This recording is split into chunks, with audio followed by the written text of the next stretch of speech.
ناظرین کی خدمت میں سلام و آداب. آپ دیکھ رہے ہیں وائس آف لداخ. آج جمعرات ہے نومبر کی 28 اور جمادی الاول کے 25 تاریخ. آج کی تازہ ترین خبروں کے ساتھ میں سعید ہاشم رضوی حاضر خدمت ہوں.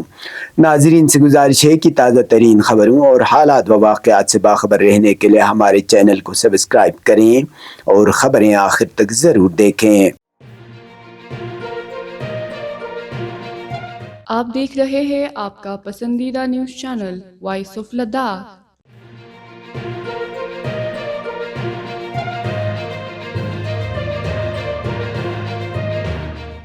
Lieutenant governor UT Ladakh doctor B D Mishra نے لداخ کے تخمینہ بجٹ میں کٹوتی کے معاملے کو لے کر گزشتہ روز قومی راجدھانی نئی دلی میں مرکزی وزیر خزانہ نرملا سیتارمن سے ملاقات کر کے بجٹ میں کٹوتی سے لداخ کے تعمیر و ترقیاتی منصوبوں پر پڑنے والے ممکنہ اثرات سے انہیں آگاہ کیا.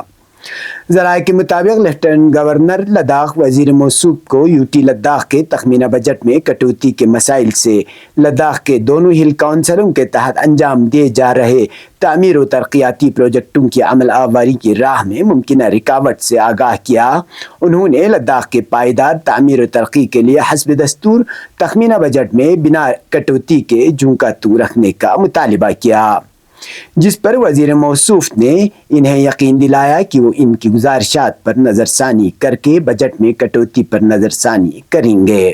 متحری ایجوکیشنل سوسائٹی کرگل سے موصولہ اطلاع کے مطابق نیو متحری ماڈل پبلک اسکول کوربتھنگ 28 نومبر 2024 سے شروع ہونے جا رہا ہے، لہٰذا ان تمام والدین کو مطلع کرتے ہیں جنہوں نے اپنے بچوں کو سکول ہاضہ میں داخلہ لے رکھا ہو، وہ اپنے بچوں کے ساتھ 28 نومبر 2024 بوقت 10:30 بجے صبح نیو متحری ماڈل پبلک اسکول کوربتھنگ تشریف لے آئیے.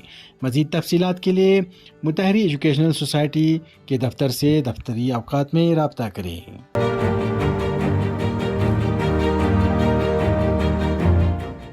نیشنل کانگریس لیہ کی جانب سے گزشتہ روز ایک پریس کانفرنس کا اہتمام کیا گیا، جس میں انہوں نے بھارتیہ جنتا پارٹی کی قیادت والی مرکزی حکومت کو لداخ کے بجٹ میں کٹوتی کرنے پر شدید تنقید کا نشانہ بنایا.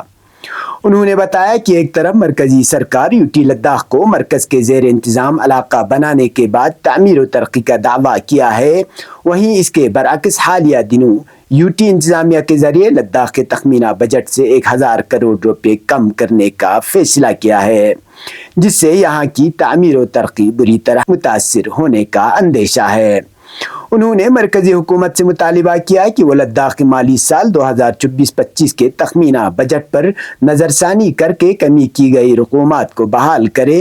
انہوں نے مزید کہا کہ مرکزی سرکار کی جانب سے خطے لداخ کو یوٹی بنانے کے بعد بے روزگاری میں بھی بے تحاشا اضافہ ہوا ہے، جس سے معلوم ہوتا ہے کہ مرکزی حکومت کی جانب سے یوٹی لداخ کی مجموعی تعمیر و ترقی کے حوالے سے کیے جا رہے بلند بانگ دعوے اب آہستہ آہستہ اثراب ثابت ہو رہے ہیں.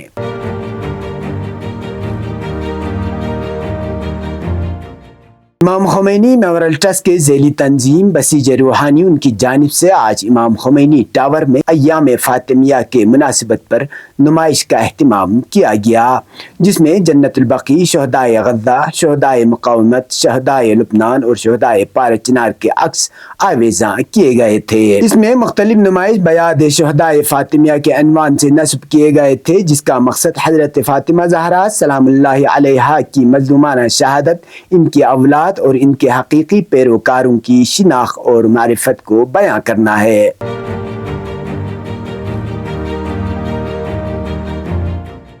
محکمہ اینیمل ہسبنڈری یوٹی لداخ کی جانب سے ہل کونسل کرگل کے کونسلروں کے ذریعے 150 کے قریب گائیں رعایتی داموں میں غریب کسانوں کو فراہم کرنے کو لے کر بہت سے کونسلرز نے اپنے خدشات کا اظہار کرتے ہوئے اس اقدام کو عوام کے ساتھ سراسر دھوکہ قرار دیا ہے.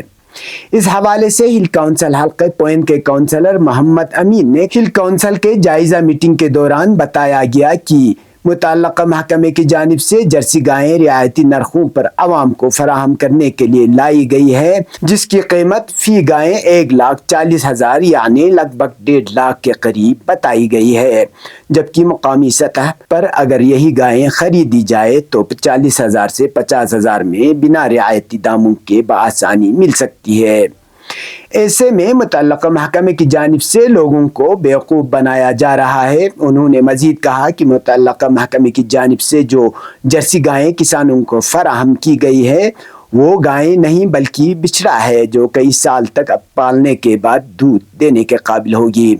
انہوں نے ہل کونسل کے سربراہ سے مطالبہ کیا کہ وہ آئندہ گائیں کی خریداری ڈسٹرکٹ کمیٹی کے تحت کیا جائے۔ جب یہ کاؤز ادھر پہنچ گیا تو اس کو یہاں پہنچنے کے بعد اس زمیندار کو کم سے کم جب تک وہ بچے رہے گا تب تک تقریباً اس پہ 40,000 اور خرچہ ہے۔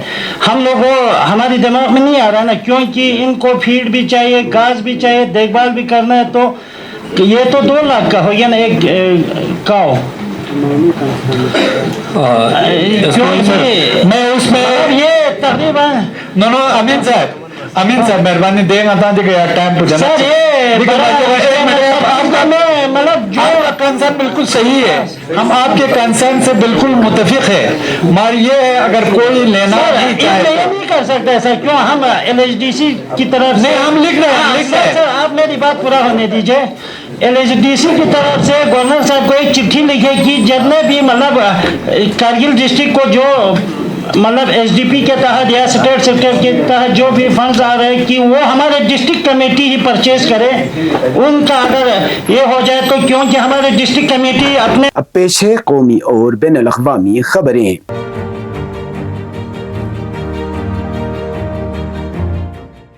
آج کانگریس کے لیڈر پرینکا گاندھی واڑا نے لوک سبھا کے رکن پارلیمان کے طور پر حلف لیا ہے۔ یاد رہے کہ انہوں نے کیرلا کے وائناڈ سے 4 لاکھ ووٹوں سے لوک سبھا سیٹ جیت لی تھی۔ انہوں نے کمیونسٹ پارٹی آف انڈیا کے امیدوار کو 4 لاکھ ووٹوں سے شکست دی تھی۔ پرینکا گاندھی واڑا نے حلف برداری کی تقریب میں اپنی والدہ سونیا گاندھی، اپنے بھائی راہل گاندھی اور پارٹی کے دیگر سینئر لیڈران کے ساتھ شرکت کی تھی۔ یاد رہے کہ 2024 کے لوک سبھا انتخابات میں کانگریس کے سینئر لیڈر راہل گاندھی نے وائناڈ اور رائے بریلی سے فتح حاصل کی تھی۔ 2019 سے راہل گاندھی وائناڈ کی سیٹ پر قائم ہیں۔ کانگریس نے جون میں اعلان کیا تھا کہ پرینکا گاندھی واڑا ضمنی انتخابات میں حصہ لیں گی۔ کانگریس کے لیڈر رویندر چوہان نے بھی لوک سبھا کے رکن کے طور پر حلف لیا ہے۔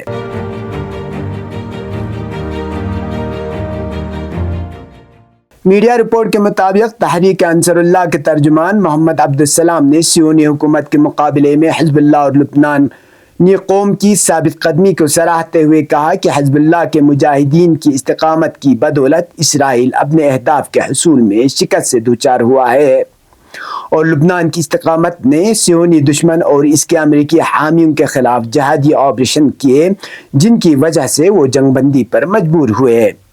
انصار اللہ کے ترجمان نے مزید کہا کہ استقامت طویل مدت تک جنگ کرنے کی صلاحیت رکھتی ہے، جبکہ متزلزل صہیونی حکومت میں یہ صلاحیت نہیں پائی جاتی ہے۔ محمد عبدالسلام نے اس موقع پر حزب اللہ کے سابق سربراہ شہید سید حسن نصر اللہ کا ذکر کرتے ہوئے کہا کہ شہید سید حسن نصر اللہ کے بقول صہیونی دشمن مکڑی کے جال سے بھی زیادہ کمزور ہے۔ محمد عبدالسلام نے آخر میں کہا کہ صہیونی دشمن کے ساتھ جنگ یقینی ہے، اور اس حکومت کے ساتھ جنگ ایسے مرحلے میں داخل ہو چکی ہے کہ جس کے بعد یہ حکومت زوال کا شکار ہو جائے گی۔ یہ تھے اب تک کی خبریں، اسی کے ساتھ مجھے اور میرے ساتھیوں کو دیجیے اجازت۔ اللہ حافظ۔